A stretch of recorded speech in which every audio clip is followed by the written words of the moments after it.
السلام عليكم ورحمة الله وبركاته نحمده ونصلي على رسوله الكريم أما بعد أعوذ بالله من الشيطان الرجيم بسم الله الرحمن الرحيم وقال ربكم ادعوني أستجب لكم সর্বপ্রথম কৃতজ্ঞ জ্ঞাপন করি সেই মহান আল্লাহ যিনি আমাদের প্রতি সর্বোপরি নিয়ামত দান করেছেন।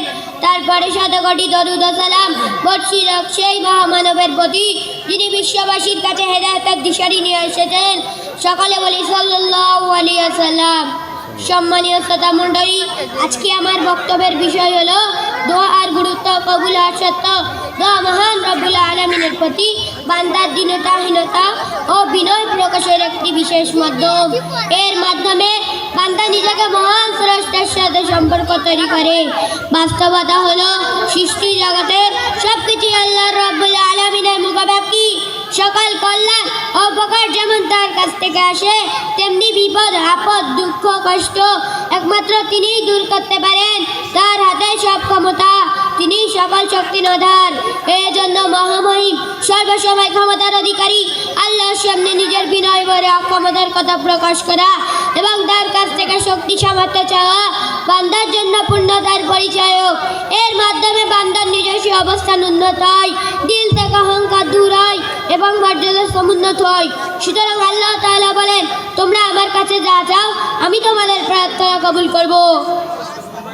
বান্দা যখন আল্লাহর কাছে তার নিজের প্রয়োজন অভাবের কথা তুলে ধরে, তখন আল্লাহ তাআলা খুব খুশি হন এবং তিনি বলেন, ফাকুল তাস্তাগফিরু রাব্বাকুম ইন্নাহু কানা গাফফারা। তোমরা তোমাদের পালনকর্তার কাছে ক্ষমা চাও, তিনি অত্যন্ত ক্ষমাশীল। বান্দা যদি গুনাহের পাহাড় নিয়ে হাজির হয় এবং আল্লাহর কাছে ক্ষমা চায়, আল্লাহ তাআলা তাকে ক্ষমা করে দেবেন। সম্মানীয় শ্রোতা মণ্ডলী, দোয়া কেবল গুনাহ ক্ষমা করার মাধ্যম নয়, বরং দোয়াটি পূর্ণ ইবাদত। সুতরাং রাসূল সাল্লাল্লাহু আলাইহি ওয়াসাল্লাম বলেন, দোয়া হলো ইবাদত। অন্য এক হাদিসে হযরত আবু হুরায়রা রাদিয়াল্লাহু তাআলা আনহু থেকে বর্ণিত এক হাদিসে এসেছে, দোয়ার চেয়ে আল্লাহ সুবহানাল্লাহর কাছে উত্তম কোনো বস্তু নেই। ইবনে মাজাহ উক্ত হাদিস প্রমাণিত হলো কারণ দোয়া একটি গুরুত্বপূর্ণ ইবাদত। তবে আমরা অনেক ক্ষেত্রে সামান্য ভুলের কারণে এই মহৎ ইবাদতকে নষ্ট করে ফেলি।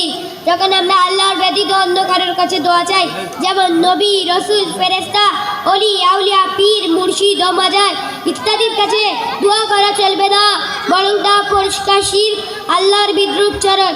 আর আল্লাহ তাআলা বলেন, ওয়ান্নাল মাসাজিদা লিল্লাহি ফালা তাদউ মাআল্লাহি আহাদা। আর নিশ্চয় মসজিদগুলো আল্লাহরই জন্য, কাজেই তোমরা আল্লাহর সাথে অন্য কাউকে ডেকো না। সূরা জিন 18 নম্বর আয়াত।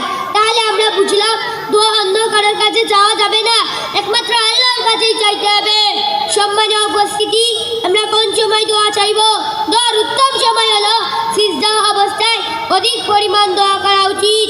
হাদিসে এসেছে, সিজদারত অবস্থায় বান্দা আল্লাহর কাছে সবচেয়ে বেশি নিকটবর্তী থাকে। তাই সিজদারত অবস্থায় বেশি বেশি দোয়া করো। নাম্বার 2, আযান ও ইকামতের মধ্যবর্তী সময়ে দোয়া কবুলের মুহূর্ত। হযরত আনাস রাদিয়াল্লাহু তাআলা আনহু হতে বর্ণিত, আযান ও ইকামতের মধ্যবর্তী সময়ে দোয়া ফিরিয়ে দেওয়া হয় না। তিরমিজি। নাম্বার 3, রাতের শেষ তৃতীয় অংশে দোয়া করা। সহিহ বুখারীতে আছে, রাতের শেষ তৃতীয় অংশে অবশিষ্ট থাকতে আল্লাহ তাআলা দুনিয়ার আকাশে অবতরণ করেন। এরপর বলেন, কে আছে আমাকে ডাকবে, আমি তার সাড়া দেব। কে আছে আমার কাছে প্রার্থনা করবে, আমি তাকে দান করব। কে আছে আমার কাছে ক্ষমা চাইবে, আমি তাকে ক্ষমা করে দেব। বুখারী। 4, শুক্রবারে বিশেষ সময়ে দোয়া করা। আবু হুরায়রা রাদিয়াল্লাহু তাআলা আনহু তিনি বলেন, রাসূল সাল্লাল্লাহু আলাইহি ওয়াসাল্লাম বলেছেন, আল্লাহ তাআলা বলেন, হে রাসূলগণ, তোমরা ভালো বস্তু থেকে খাও এবং সৎকর্ম করো, নিশ্চয়ই তোমরা যা করো সে সম্পর্কে আমি সম্পর্কজ্ঞাত। সূরা আল মুমিনুন 51 নম্বর আয়াত। 3, জাগ্রত হৃদয় প্রত্যাশা নিয়ে দোয়া করা। আবু হুরায়রা রাদিয়াল্লাহু তাআলা আনহু নবী করিম সাল্লাল্লাহু আলাইহি ওয়াসাল্লাম থেকে বর্ণনা করেন, দোয়া অবশ্যই কবুল হবে। এর জন্য দৃঢ় বিশ্বাস নিয়ে আল্লাহকে ডাকো।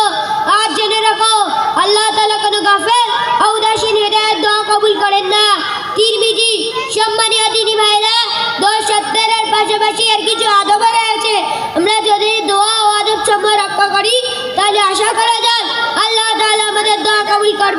আমাদেরকে শূন্য হাতে ফেরত দিবেন না। তাহলে আসুন এবারে জেনে নিই দোয়ার আদবগুলো কি। এক, পবিত্র অবস্থায় দোয়া করা। দুই, প্রার্থনার দোয়া করা।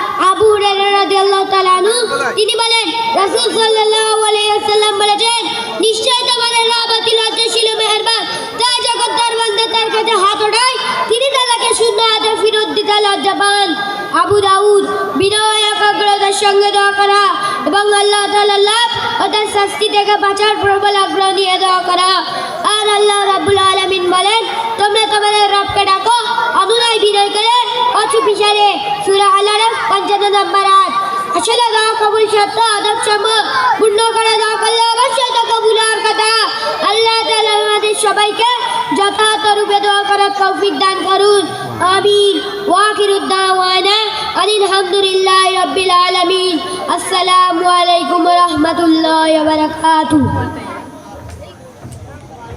ওয়ালাইকুম আসসালাম ওয়া রাহমাতুল্লাহি ওয়া বারাকাতুহু।